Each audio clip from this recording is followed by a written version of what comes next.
Le véritable amour est aussi aide réciproque, correction fraternelle et stimulation au bien comme embryon de toute vie communautaire, comme nous enseigne la liturgie de ce jour. Ainsi donc, Ézéchiel, dans la première lecture, agit comme une sentinelle, un guetteur pour la maison d'Israël. Il écoute le Seigneur et parle en son nom. Il doit exhorter le pécheur à se convertir. S'il ne le fait pas, il serait co-responsable de sa perversion. Jésus, dans l'évangile de ce jour, nous exhorte à tout faire individuellement puis de manière communautaire pour corriger le frère qui se trompe. Si ton frère a commis un péché contre toi, voici 4 étapes à suivre pour la correction fraternelle. 4 étapes à suivre pour la correction fraternelle. La première étape en privé, va lui faire des reproches seul à seul. Ne pas crier sous le toit, ne pas aller le raconter d'abord aux autres, mais va le trouver en privé pour régler le problème seul à seul entre lui et toi, en privé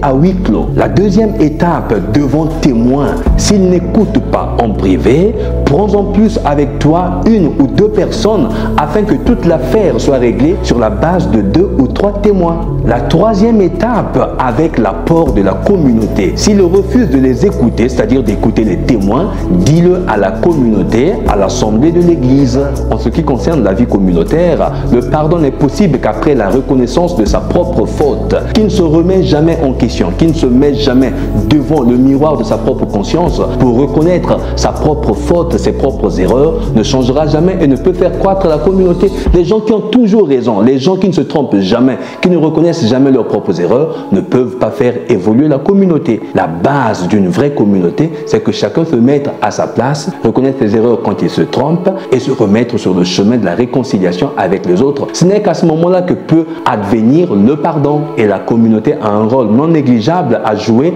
dans l'éventualité d'une solution, dans la possibilité que le problème se résolve. Si nous allons voir le verset 18 de cet évangile, nous lisons « Plus qu'un pouvoir, la capacité de lier et délier est une responsabilité. » Contre l'usage qui a été fait de cette capacité dans l'histoire de l'Église, dans l'histoire de l'humanité, s'appuyant davantage sur l'excommunication des récidivistes, elle vise essentiellement cette capacité à la réconciliation médicinale qui s'inscrit sur l'horizon du pardon illimité. Quatrième et dernière étape, s'il refuse d'écouter même la communauté de l'Église, qu'il soit pour toi comme un païen, un publicain, dit Jésus. S'il refuse ces 3 premières étapes, la dernière étape est de le considérer comme un païen, un publicain, c'est-à-dire continuer à prier pour sa conversion sans le haïr, l'aimer différemment ou laisser Dieu lui-même l'aimer à travers nous, l'aimer en nous. Du point de vue christologique et sotériologique, être considéré comme païen et publicain rend paradoxalement la personne disponible au pardon. Jésus n'est-il pas venu appeler les pécheurs et non les justes?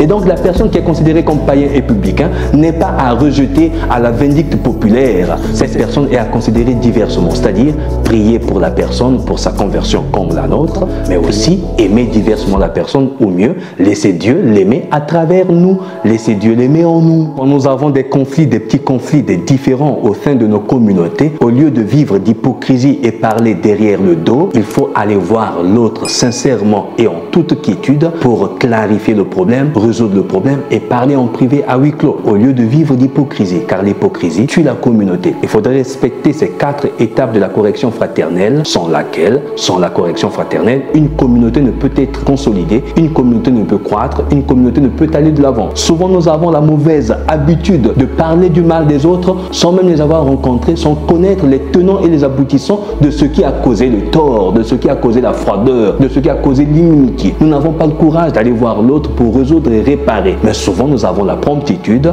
de médire sur les autres, de salir leur image, de parler en dehors, alors parfois ils n'ont pas tort. Alors qu'en faisant le premier pas d'humilité, un problème peut être résolu sans causer de dégâts. Parce que quand nous parlons ailleurs et à côté, nous racontons souvent la partie où nous avons eu raison, nous tirons le drap de notre côté sans raconter là où nous nous sommes trompés nous aussi en prenant nos responsabilités. Et à ce moment-là, la communauté se meurt, l'amour est édulcoré et rien ne peut être fait.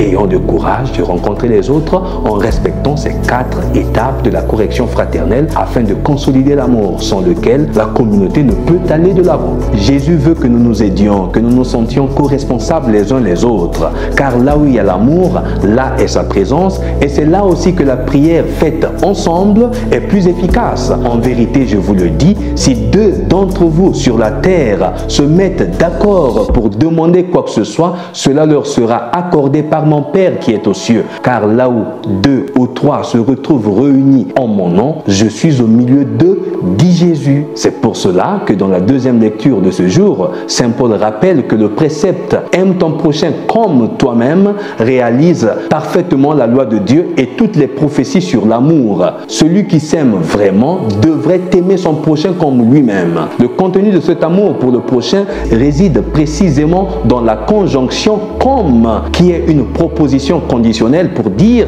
de la manière dont tu t'aimes, tu dois aimer ton prochain. Qui est le prochain? C'est-à-dire chaque personne que tu rencontres sur le chemin de ta vie, sur ton chemin existentiel, quelle qu'elle soit, sans distinction aucune. L'amour ne fait rien de mal au prochain, insiste Saint Paul. Le plein accomplissement de la loi, c'est l'amour. Tu peux être prêtre, pape, évêque, participer aux messes, aux triduum, aux neuvaines, aux veillées de prière, aux campagnes d'évangélisation, faire le chapelet, dormir même à l'église, participer à la messe, manger le corps du Christ et boire le sang du Christ. Mais si tu ne vis pas d'amour, alors tu as tapé à côté. Car nous serons tous jugés au soir de notre vie sur l'amour. Pas sur le fait que nous avons été pape, évêque, prêtre ou fidèles engagés dans la communauté ecclésiale, mais simplement sur l'amour reçu et partagé avec les autres. De la manière dont nous vivons l'amour, c'est de cette manière que nous serons jugés au soir de notre vie. L'amour véritable et sincère. Alors nous comprendrons mieux le message de Saint Augustin qui écrit à propos de l'amour: aime et fais ce que tu veux. Si tu te tais, tais-toi par amour.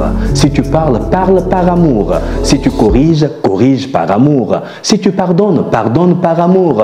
Et au fond du cœur, la racine de l'amour, de cette racine ne peut rien sortir que de bien. Alors, chers frères et sœurs, prions les uns pour les autres, aimons-nous sincèrement. Et si nous ne pouvons pas aimer, apprenons à aimer, car seul l'amour pourra changer la face de notre monde. Le pouvoir de l'amour change la face du monde, et non l'amour du pouvoir, mais le pouvoir de l'amour. Que Dieu vous bénisse, chers frères et sœurs. Je vous souhaite un excellent dimanche. Priez pour moi comme je prie pour vous. Abbé Stephen Yanin Kodia, serviteur inutile.